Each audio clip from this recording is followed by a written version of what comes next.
दोस्तों, स्वर्ग जाने का असली हकदार कौन है और वह कौन सा पाप है जो मनुष्य को नरक जाने से नहीं रोक सकता है? आज एक धार्मिक कथा के माध्यम से हम आपको बताएंगे कि पूजा पाठ, दान, धर्म आदि प्रकार के करोड़ों पुण्य करने के बाद भी मनुष्य नरक में क्यों जाता है और अत्यधिक पाप करने पर भी किस पुण्य के लिए मनुष्य को स्वर्ग की प्राप्ति होती है। तो चलिए शुरू करते हैं दोस्तों। मध्य देश की बात है। एक ही समय पर 5 मनुष्यों की मृत्यु हो जाती है और वे सभी यमलोक में पहुंच जाते हैं। यमलोक का दृश्य देखकर वे भयभीत हो जाते हैं। विशालकाय आकार वाले यमराज सुवर्ण से बने सिंहासन पर विराजमान होते हैं। उनके पास चित्रगुप्त बैठे हैं, जिनके पास सभी प्राणियों का लेखा जोखा रखा हुआ है। यम के दूत प्राणियों को आगे धकेल रहे हैं। कुछ मनुष्य जोर जोर से विलाप कर रहे होते हैं, तो कुछ मनुष्य अत्यंत प्रसन्न होकर चल रहे होते हैं। स्वर्ग के द्वार से सुंदर प्रकाश दिखाई पड़ रहा होता है, तो वहीं नरक के द्वार से धधकती हुई अग्नि की ज्वाला दिखाई पड़ रही होती है। इस भयानक दृश्य को देखकर वे पांचों एक दूसरे से बात करने लगते हैं और अपने अपने पाप के विषय में चर्चा कर रहे होते हैं। उन 5 में से 4 लोगों ने अपने जीवन में बहुत पाप कर्म किए हुए होते हैं और उन सभी को जान पड़ता है कि अब वे चारों ही नरक में ही जाने वाले हैं। उन चारों में एक चोर होता है, दूसरी वेश्या होती है, तीसरा विद्वान पंडित होता है, तो चौथा एक राजा का सैनिक होता है तथा 5वां एक धनवान किसान होता है। वे पांचों अपने अपने कर्म फलों को भुगतने के लिए तैयार होते हैं।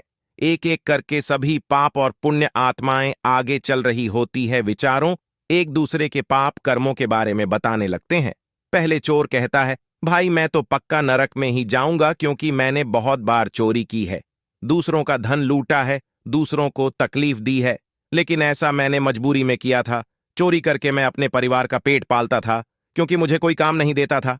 शायद विधाता ने मेरे भाग्य में यही लिखा था, इसीलिए मैं ही हम चारों में सबसे बड़ा पापी हूं। मेरे पाप से मुझे कभी मुक्ति नहीं मिलेगी कि मैं जानता हूं।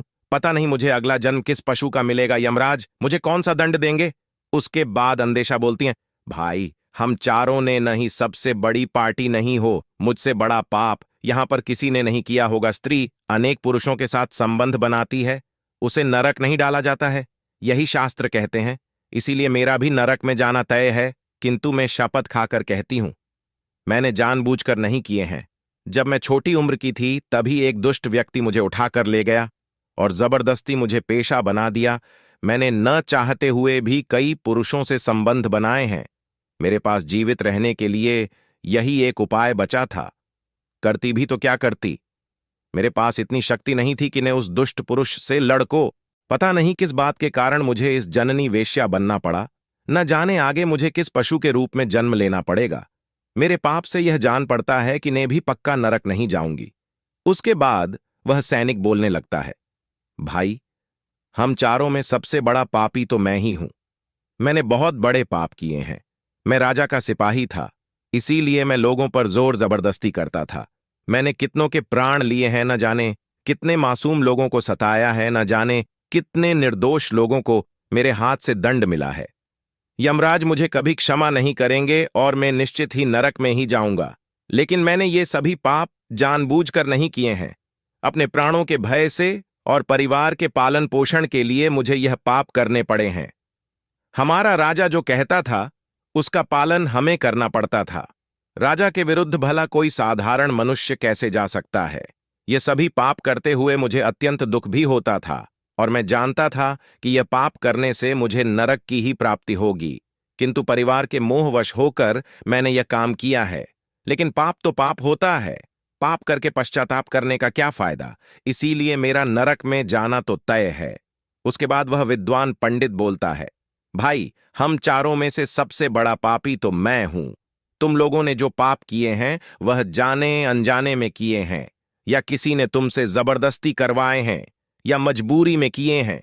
किंतु मैं तो विद्वान था, मैं सब सत्य असत्य जानता था, मुझे सच और झूठ का ज्ञान था।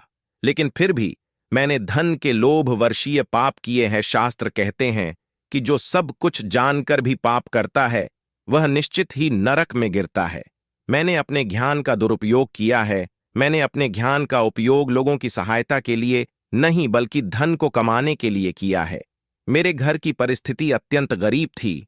मेरे पिता भिक्षा मांगकर गुजारा करते थे, लेकिन मैंने अपने घर की गरीबी को दूर करने के लिए धन लेकर ज्ञान देने की चेष्टा की है। शास्त्र कहते हैं, जो विद्वान ब्राह्मण अपने ज्ञान का दुरुपयोग करता है उसे निश्चित ही नरक में जाना पड़ता है।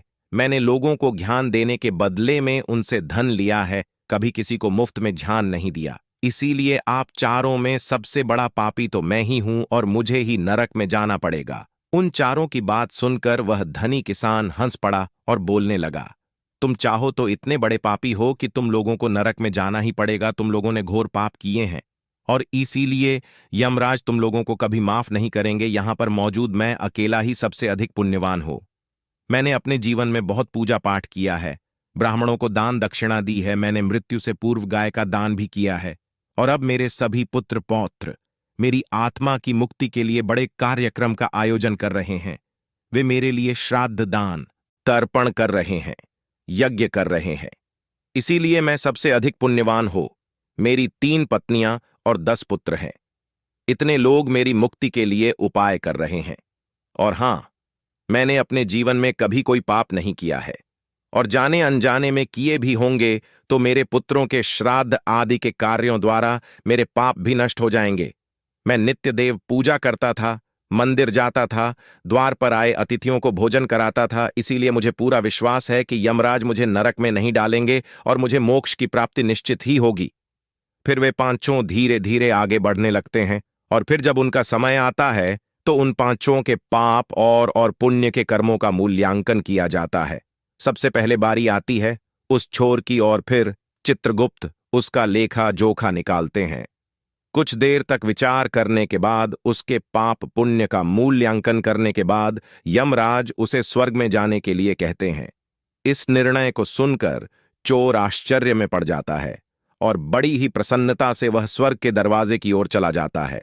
दूसरी बारी आती है वेश्या की। चित्रगुप्त उस वेश्या का भी लेखा जोखा निकालते हैं और कुछ देर तक विचार करने के बाद उसके पाप पुण्य का मूल्यांकन करके यमराज उसे भी स्वर्ग में जाने के लिए कहते हैं। इस विचित्र निर्णय को सुनकर वह वेश्या भी आश्चर्य में पड़ जाती है। उसे यमराज के निर्णय पर विश्वास नहीं होता है और वह बिना कुछ कहे ही बड़ी ही प्रसन्नता के साथ स्वर्ग के द्वार की ओर चली जाती है। फिर तीसरी बारी आती है उस सिपाही की। चित्रगुप्त उसके भी कर्मों का लेखा जोखा निकालते हैं और कुछ समय विचार करके उसके पाप पुण्य का मूल्यांकन करके यमराज उसे भी स्वर्ग में जाने के लिए कहते हैं। इस निर्णय को सुनकर वह सिपाही भी सोच में पड़ जाता है और बड़ी ही प्रसन्नता के साथ वह स्वर्ग के द्वार की ओर निकल जाता है। फिर चौथी बारी आती है उस विद्वान ब्राह्मण की। चित्रगुप्त उस ब्राह्मण के कर्मों का लेखा जोखा निकालते हैं और कुछ देर तक विचार करते हैं। फिर यमराज उस ब्राह्मण को भी स्वर्ग में जाने के लिए कहते हैं। फिर वह विद्वान ब्राह्मण विचार करता है, मैंने तो पाप किया है, फिर मुझे क्यों स्वर्ग में भेज रहे हैं। फिर वह भी मन ही मन प्रसन्न होकर स्वर्ग के द्वार की ओर चलने लगता है। उन चारों को स्वर्ग में जाता देख वह धनवान किसान बहुत दुखी और क्रोधित हो जाता है। वह सोचने लगता है कि यह कैसा न्याय है, इन पापियों को स्वर्ग जाने का मौका मिल रहा है। फिर मैंने जो पुण्य के काम किए हैं उनका क्या, पापी और पुण्यवान एक ही जगह पर डाले जाएंगे तो पुण्य करने का फायदा ही क्या। फिर उस धनवान किसान को यम के दूत जोर से धकेल देते हैं और कहते हैं, अरे पापी, तो आगे चल, तुझे नरक में डाला जाएगा, यमराज तुझे माफ नहीं करेंगे। यह सुनकर वह धनवान किसान भयभीत हो जाता है और कहने लगता है, मैं तो स्वर्ग में जाऊंगा, मैंने कोई पाप नहीं किया है। फिर वह धनवान किसान यमराज के सामने आकर खड़ा हो जाता है। चित्रगुप्त उसके कर्मों का लेखा जोखा देखते हैं और उसके पाप पुण्य के कर्मों का मूल्यांकन करते हैं तो उस पाप का पलड़ा भारी हो जाता है और यमराज उस धनवान किसान को कहते हैं, अरे दोस्त, तूने तो बहुत बड़ा अपराध किया है, तू तो नए में जाने के ही योग्य है। इतना सुनते ही वह किसान थर थर कांपने लगता है और यमराज से कहता है, धर्मराज, यह अन्याय है। मैंने तो जीवन में कोई पाप नहीं किए हैं और पुण्य ही किए हैं। आप मुझे नरक में क्यों डाल रहे हैं? और मुझसे पहले जो 4 लोग गए थे वे तो घोर पापी थे, उन्होंने बड़े बड़े पाप और अपराध किए हैं, उन्हें तो आपने स्वर्ग में डाल दिया है। आप ऐसा अन्याय मेरे साथ क्यों कर रहे हैं? अगर ऐसा अन्याय होगा तो भला कौन सा मनुष्य धरती पर पुण्य करेगा। फिर यमराज कहते हैं, अरे पापी, तूने जो पाप किया है वह तो उन चारों के पापों के सामने कुछ भी नहीं है। तेरे एक पाप के कारण तेरा सारा पुण्य फल नष्ट हो गया है। यदि ने यह पाप नहीं किया होता तो तू स्वर्ग में जा सकता था, लेकिन तूने यह पाप जानबूझकर किया है, इसीलिए तुझे नरक में अवश्य जाना पड़ेगा। उस चोर ने तो मजबूरी में चोरी की थी, किंतु वह चोर दूसरों की भूख मिटाता था, गरीबों को दान करता था। उसने कभी किसी निर्दोष और गरीब व्यक्ति के घर चोरी नहीं की। उसके पुण्य कर्म उसके पाप से अधिक थे, इसीलिए वह स्वर्ग में गया।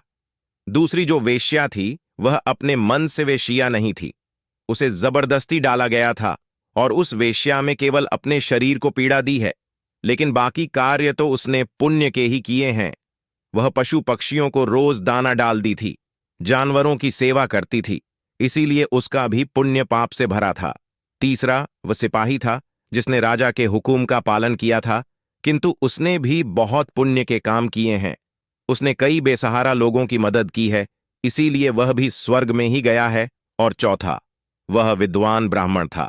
उसने अपने ज्ञान का दुरुपयोग अवश्य किया है, किंतु वह ने गाय की सेवा करता था, दान धर्म करता था, इसीलिए उसके भी पुण्य पाप से अधिक थे, और वह भी स्वर्ग में ही गया है।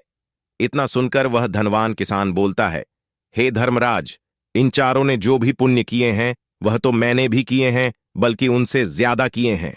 फिर भी मैंने ऐसा कौन सा पाप किया है जो मुझे नरक में भेजा जा रहा है। यमराज कहते हैं, हे दोस्त, याद कर, तूने उस अबला विद्वान नारी पर गलत लांछन लगाया था कि उसने तेरे घर पर चोरी की है, और इसके साथ ही तूने उसके ऊपर कई अन्य गलत लांछन लगाए थे। उसे व्यभिचारिणी और वेश्या कहकर उसके चरित्र का हनन किया है, और राजा ने उसे सत्य समझकर उस अबला विधवा नारी को मृत्युदंड दे दिया था कि पापी मनुष्य ब्रह्म हत्या, चोरी, मदिरापान आदि प्रकार के घोर पापों से भी प्रायश्चित करके मुक्त हो सकता है, किंतु दूसरों पर गलत लांछन लगाने पर कोई प्रायश्चित नहीं है।